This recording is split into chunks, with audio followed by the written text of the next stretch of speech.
ಸಚಿವ ಮಧು ಬಂಗಾರಪ್ಪ ವಿರುದ್ಧ check bounce case ಆಗಿದೆ ಅಂದರೆ ಮೋಸ ಮಾಡಿದ್ದಾರೆ ಎಂಬ ಅರ್ಥ ಅಂತ ವಿಪಕ್ಷ ನಾಯಕ ಆರ್ ಅಶೋಕ್ ಆರೋಪಿಸಿದ್ದಾರೆ. ಶಿಕ್ಷಣ ಸಚಿವರ ಪಾಡೆ ಹೀಗಾದ್ರೆ ಹೇಗೆ ಅಂತ ಸರ್ಕಾರವನ್ನ ವಿಪಕ್ಷ ನಾಯಕ ಅಶೋಕ್ ಪ್ರಶ್ನಿಸಿದ್ದಾರೆ. ಸರ್ಕಾರ ಲೂಟಿ ಹೊಡೆಯಲು ಒಂಟಿ ಕಾಲಲ್ಲಿ ನಿಂತಿದೆ, ಕೂಡಲೇ ಸಚಿವರ ರಾಜೀನಾಮೆ ಪಡಿಬೇಕು ಅಂತ ಆರ್ ಅಶೋಕ್ ಆಗ್ರಹಿಸಿದ್ದಾರೆ. ಸಚಿವ ಮಧು ಬಂಗಾರಪ್ಪ ರಾಜೀನಾಮೆಗೆ ಒತ್ತಾಯಿಸಿದ್ದ ಬಿಜೆಪಿಯ ವಿರುದ್ಧ ಸಚಿವ ಪ್ರಿಯಾಂಕ್ ಖರ್ಗೆ ವಾಗ್ದಾಳಿ ನಡೆಸಿದ್ದಾರೆ. ಬಿಜೆಪಿಯವರು ಯಾರ ರಾಜೀನಾಮೆಗೆ ಯಾವಾಗ ತೆಗೆದುಕೊಂಡ್ರು ಅನ್ನೋದು ಗೊತ್ತಿದೆ ಅಂತ ಕುಟುಕಿದ್ದಾರೆ. ಮಾಡಾಳ್ ವಿರೂಪಾಕ್ಷಪ್ಪ ಈಶ್ವರಪ್ಪ ರಾಜೀನಾಮೆ ನೀವು ಯಾವಾಗ ತಗೊಂಡಿದ್ದು ಗೊತ್ತಿದೆ. ಪಿಎಸ್ಐ ಹಗರಣದಲ್ಲಿ ಅರಗ ಜ್ಞಾನೇಂದ್ರ ರಾಜೀನಾಮೆ ತಗೊಂಡ್ರ, ಜನರ ಹಣ ಲೂಟಿ ಮಾಡಿ ಯುವಕರ ಭವಿಷ್ಯ ಹಾಳು ಮಾಡಿದ್ದಾರಲ್ವಾ ಅಂತ ಪ್ರಶ್ನಿಸಿದ್ದಾರೆ. ಸಂಸದ ಪ್ರತಾಪ್ ಸಿಂಹ ಪಾಸ್ ಕೊಟ್ಟ ಬಗ್ಗೆ ಮತ್ತು ಸಂಸದರ ಸೋದರನ ಮರಗಳ್ಳತನದ ಬಗ್ಗೆ ಬಿಜೆಪಿ ಯಾಕೆ ಮೌನ ವಹಿಸಿದೆ ಅಂತ ಪ್ರಶ್ನಿಸಿದ್ದಾರೆ.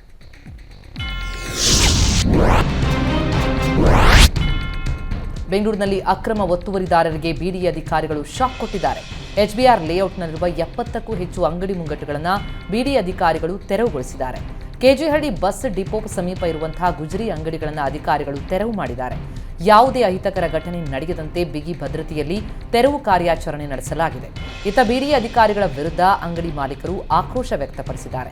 ಬಿಡಿಎ ಅಧಿಕಾರಿಗಳು ನಮಗೆ ಯಾವುದೇ ಮಾಹಿತಿ ಕೊಟ್ಟಿಲ್ಲ. ಅನ್ಸರ್ ಮತ್ತು ಹಫೀಜ್ ಎಂಬುವರಿಗೆ ನಾವು ಬಾಡಿಗೆ ಕೊಟ್ಟಿದ್ವಿ. ವಾರದ ಹಿಂದಷ್ಟೇ ಬಂದು ಬಾಡಿಗೆ ಕಲೆಕ್ಟ್ ಮಾಡ್ಕೊಂಡು ಹೋಗಿದ್ದಾರೆ. ಒಂದು ಗ್ಯಾರೇಜ್ನಲ್ಲಿ ಕನಿಷ್ಠ 5 ಜನ ಕೆಲಸ ಮಾಡ್ತಾ ಇದ್ವಿ. ಈಗ ನಮ್ಮೆಲ್ಲರ ಬದುಕು ಬೀದಿಗೆ ಬಿದ್ದಿದೆ ಅಂತ ಕಿಡಿಕಾರಿದ್ದಾರೆ. ರಾಜಧಾನಿ ಬೆಂಗಳೂರಿನಲ್ಲಿ ದಿನೇ ದಿನೇ ಕಳ್ಳರ ಹಾವಳಿ ಮಿತಿ ಮೀರ್ತಾ ಇದೆ. ಆಟೋ ರಿಕ್ಷಾ ಕಳ್ಳತನ ಮಾಡ್ತಾ ಇದ್ದ 2 ಆರೋಪಿಗಳನ್ನು ಬಂಧಿಸುವಲ್ಲಿ ಗಿರಿನಗರ ಪೊಲೀಸರು ಯಶಸ್ವಿಯಾಗಿದ್ದಾರೆ.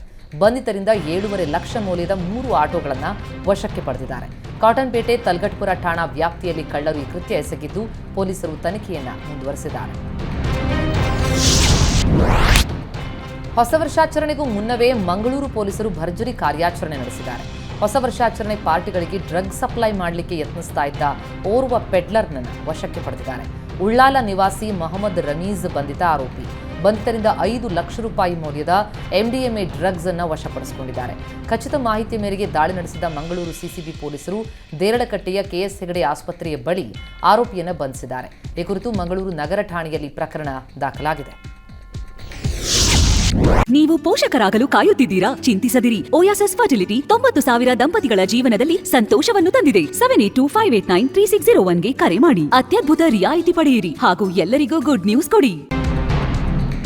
ಕೋವಿಡ್ ಆತಂಕದ ಹಿನ್ನೆಲೆ ಸರ್ಕಾರ ಸರ್ವ ರೀತಿಯಲ್ಲೂ ಸಿದ್ಧವಾಗ್ತಾ ಇದೆ. ಮುಂದಿನ ದಿನಗಳಲ್ಲಿ ಕೊರೋನಾ ಪ್ರಕರಣಗಳ ಸಂಖ್ಯೆ ಹೆಚ್ಚಳವಾಗುವ ಸಾಧ್ಯತೆ ಇರುವುದರಿಂದ ಸಚಿವ ಸಂಪುಟ ಉಪಸಮಿತಿ ನಿರ್ದೇಶನದಂತೆ ಅಗತ್ಯ ಮುಂಜಾಗ್ರತಾ ಕ್ರಮ ಕೈಗೊಳ್ಳಲಾಗ್ತಾ ಇದೆ. ಬೆಂಗಳೂರಿನ ಪ್ರಮುಖ ಆಸ್ಪತ್ರೆಗಳಲ್ಲಿ ಕೋವಿಡ್ ಸೋಂಕಿತರ ಚಿಕಿತ್ಸೆಗೆ ಪ್ರತ್ಯೇಕ ವಾರ್ಡ್ ಅನ್ನು ಮೀಸಲಿಡಲು ಸೂಚಿಸಲಾಗಿದೆ. ಆರೋಗ್ಯ ಮತ್ತು ಕುಟುಂಬ ಕಲ್ಯಾಣ ಇಲಾಖೆಯ ಮುಖ್ಯ ಕಾರ್ಯದರ್ಶಿ ಟಿಕೆ ಅನಿಲ್ ಕುಮಾರ್ ಸುತ್ತೋಲೆ ಹೊರಡಿಸಿದ್ದಾರೆ. ನಗರದ ಪ್ರಮುಖ ಆಸ್ಪತ್ರೆಗಳಾದ ವಿಕ್ಟೋರಿಯಾ ಆಸ್ಪತ್ರೆ, ಎಚ್ ಬ್ಲಾಕ್, ಕೆಸಿ ಜನರಲ್ ಆಸ್ಪತ್ರೆ, ಜಯನಗರ ಜನರಲ್ ಆಸ್ಪತ್ರೆ, ಸಿವಿ ರಾಮನ್ ಆಸ್ಪತ್ರೆಯಲ್ಲಿ ಬೆಡ್ ಕಾಯ್ದಿರಿಸಲು ಸೂಚಿಸಲಾಗಿದೆ. ಇದಲ್ಲದೆ ರಾಜ್ಯದ ಎಲ್ಲಾ ಜಿಲ್ಲಾ ಆಸ್ಪತ್ರೆಗಳಲ್ಲೂ ಕನಿಷ್ಠ 10 ಸಾಮಾನ್ಯ ಹಾಸಿಗೆ, 5 ಐಸಿಯು ಹಾಸಿಗೆಗಳನ್ನು ಪ್ರತ್ಯೇಕವಾಗಿ ಕೋವಿಡ್-19 ಸೋಂಕಿತರ ಚಿಕಿತ್ಸೆಗಾಗಿಯೇ ಕಾಯ್ದಿರಿಸುವುದಕ್ಕೆ ಸೂಚಿಸಲಾಗಿದೆ. ವಾಯುವ್ಯ ಕರ್ನಾಟಕ ರಸ್ತೆ ಸಾರಿಗೆ ನಿಗಮದ ಹುಬ್ಬಳ್ಳಿ ಡಿಪೋ ನಿರ್ವಾಹಕರಾದ ರಸೂಲ್ ಕೆ ನದಾಫ್ ಆರ್ಎಸ್ಎಸ್ ವಿರುದ್ಧ ಪೋಸ್ಟ್ ಮಾಡಿದ್ದಾರೆ. ಆರ್ಎಸ್ಎಸ್ ಎಂಬ ಭಯೋತ್ಪಾದಕರು ನಮ್ಮ ದೇಶದಲ್ಲಿ ಇಲ್ದಿದ್ರೆ ನಮ್ಮ ದೇಶ ಎಷ್ಟು ಚಂದ ಇರ್ತಿತ್ತು. ದೇಶ ಆರ್ಎಸ್ಎಸ್ ಮುಕ್ತವಾಗಬೇಕು ಅಂತ ರಸೂಲ್ ಫೇಸ್ಬುಕ್ ಖಾತೆಯಲ್ಲಿ ಪೋಸ್ಟ್ ಮಾಡಿದ್ದಾರೆ.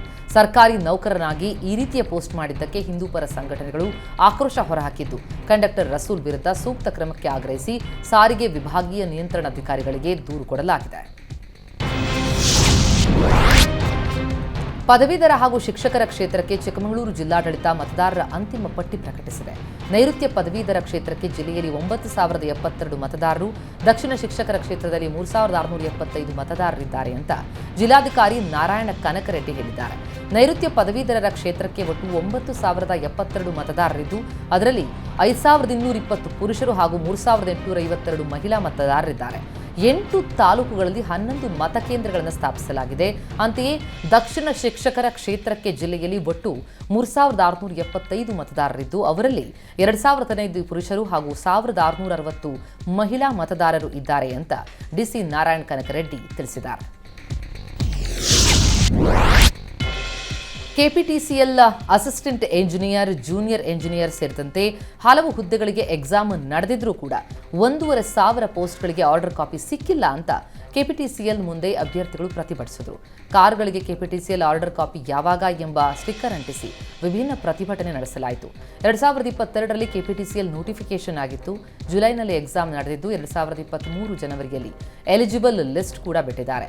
ಆದರೆ 1,500 ಪೋಸ್ಟ್ಗಳಿಗೆ ಇನ್ನೂ ಆರ್ಡರ್ ಕಾಪಿ ಸಿಕ್ಕಿಲ್ಲ ಅಂತ ಅಭ್ಯರ್ಥಿಗಳು ಆಕ್ರೋಶ ವ್ಯಕ್ತಪಡಿಸಿದ್ದಾರೆ. ಕೋಲಾರ ಜಿಲ್ಲೆಯ ಕೆಜಿಎಫ್ ನಗರಸಭೆಯ ಏಕೈಕ ಸ್ಥಾನದ ಉಪಚುನಾವಣೆಯಲ್ಲಿ ಕಾಂಗ್ರೆಸ್ ಅಭ್ಯರ್ಥಿ ಜಯಭೇರಿ ಬಾರಿಸಿದ್ದಾರೆ. ಕೆಜಿಎಫ್ ನಗರಸಭೆಯ 12ನೇ ವಾರ್ಡ್ಗೆ ನಡೆದಂತಹ ಉಪಚುನಾವಣೆಯಲ್ಲಿ 3,328 ಮತಗಳ ಪೈಕಿ 2,118 ಮತಗಳು ಚಲಾವಣೆಯಾಗಿದ್ದು 962 ಮತಗಳನ್ನು ಪಡೆದಂತಹ ಕಾಂಗ್ರೆಸ್ ಅಭ್ಯರ್ಥಿ ಸುಭಾಷಿಣಿ ಗೆಲುವು ದಾಖಲಿಸಿದ್ದಾರೆ. ದಾವಣಗೆರೆ ರೋಟರಿ ಕ್ಲಬ್ ಸಭಾಂಗಣದಲ್ಲಿ ಮಾದಿಗರ ಆತ್ಮಗೌರವ ಸಮಾರಂಭ ನಡೆಯಿತು. ನಿವೃತ್ತ ಐಎಎಸ್ ಬಿಎಚ್ ಅನಿಲ್ ಕುಮಾರ್ ಕಾರ್ಯಕ್ರಮ ಉದ್ಘಾಟಿಸಿದರು. ಸಮಾರಂಭದಲ್ಲಿ ಸದಾಶಿವ ಆಯೋಗದ ಒಳ ಮೀಸಲಾತಿಯ ಬಗ್ಗೆ ಚರ್ಚೆಯಾಗಿದೆ.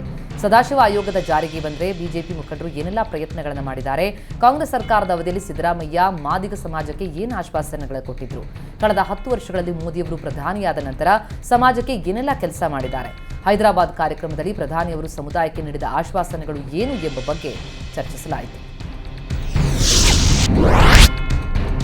ರಾಜ್ಯದ ಹಲವು ಕಡೆ ನಗರಸಭೆ, ಪುರಸಭೆ ಹಾಗೂ ಪಟ್ಟಣ ಪಂಚಾಯತ್ ಚುನಾವಣೆಯ ಮತ ಎಣಿಕೆ ನಡೆಯಿತು. ಭಾರೀ ಜಿದ್ದಾಜಿದ್ದಿನ ಕಣವಾಗಿ ಮಾರ್ಪಟ್ಟಿದ್ದ ಯಾದಗಿರಿ ಜಿಲ್ಲೆ ಹುಣಸಗಿ ಪಟ್ಟಣ ಪಂಚಾಯತ್ ಚುನಾವಣೆಯಲ್ಲಿ ಕಾಂಗ್ರೆಸ್ ಭರ್ಜರಿ ಜಯಭೇರಿ ಬಾರಿಸಿದೆ. 16 ಸ್ಥಾನಗಳಿಗೆ ನಡೆದಂತಹ ಚುನಾವಣೆಯಲ್ಲಿ ಕಾಂಗ್ರೆಸ್ ಬರೋಬ್ಬರಿ 14 ಸ್ಥಾನಗಳನ್ನು ಗೆದ್ದು ಬೀಗಿದೆ. ಬಿಜೆಪಿ ಕೇವಲ 2 ಸ್ಥಾನಗಳಿಗೆ ಮಾತ್ರ ತೃಪ್ತಿಪಟ್ಟಿದೆ. ಹಾಲಿ ಶಾಸಕ ರಾಜಾ ವೆಂಕಟಪ್ಪ ನಾಯಕ್ ಹಾಗೂ ರಾಜ್ಯ ಬಿಜೆಪಿ ಉಪಾಧ್ಯಕ್ಷ ರಾಜುಗೌಡರ ನಡುವೆ ಭಾರೀ ಪೈಪೋಟಿ ಏರ್ಪಟ್ಟಿತ್ತು. ಬಿಜೆಪಿ ಹೀನಾಯ ಸೋಲಿನಿಂದ ರಾಜುಗೌಡಗೆ ತೀವ್ರ ಮುಖಭಂಗವಾಗಿದ್ದು ಕಾಂಗ್ರೆಸ್ ಕಾರ್ಯಕರ್ತರಲ್ಲಿ ಸಂಭ್ರಮ ಮನೆ ಮಾಡಿದೆ. ಮಂತ್ರಾಲಯ ಕ್ಷೇತ್ರದ ಶ್ರೀ ಸುಬುಧೇಂದ್ರ ತೀರ್ಥರು 2 ದಿನಗಳ ಕಾಲ ಉಡುಪಿ ಪ್ರವಾಸ ಕೈಗೊಂಡಿದ್ದಾರೆ. ಈ ವೇಳೆ ಉಡುಪಿ ರಥಬೀದಿಯಲ್ಲಿರುವ ರಾಘವೇಂದ್ರ ಮಠದಲ್ಲಿ ಪಟ್ಟದ ದೇವರ ಪೂಜೆ ನಡೆಸಿದರು. ವಿಶೇಷ ಪೂಜೆಯನ್ನು ಕಣ್ತುಂಬಿಕೊಳ್ಳುವುದಕ್ಕೆ 100 ಭಕ್ತರು ಭಾಗವಹಿಸಿದರು. ಪರ್ಯಾಯ ಶ್ರೀ ಕೃಷ್ಣಾಪುರ ಮಠಾಧೀಶರ ಆಹ್ವಾನದ ಮೇರೆಗೆ ಕೃಷ್ಣ ಮಠಕ್ಕೂ ಭೇಟಿ ಕೊಟ್ಟು ದರ್ಶನ ಕೈಗೊಂಡಿದ್ದಾರೆ. ಉಡುಪಿ ಶ್ರೀಕೃಷ್ಣ ಮಠದ ವತಿಯಿಂದ ಮಂತ್ರಾಲಯ ಶ್ರೀಗಳನ್ನು ಗೌರವಿಸಲಾಯಿತು. 2ನೇ ದಿನದ ಸಂಸ್ಥಾನ ಪೂಜೆಯನ್ನು ಶ್ರೀಕೃಷ್ಣ ಮಠದಲ್ಲೇ ನಡೆಸಲಾಯಿತು.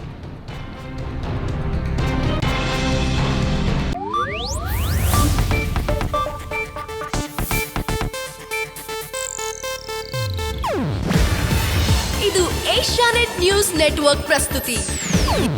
ನೀವು ನೋಡ್ತಿದ್ದೀರಾ ಏಷ್ಯಾನೆಟ್ ಸುವರ್ಣ ನ್ಯೂಸ್.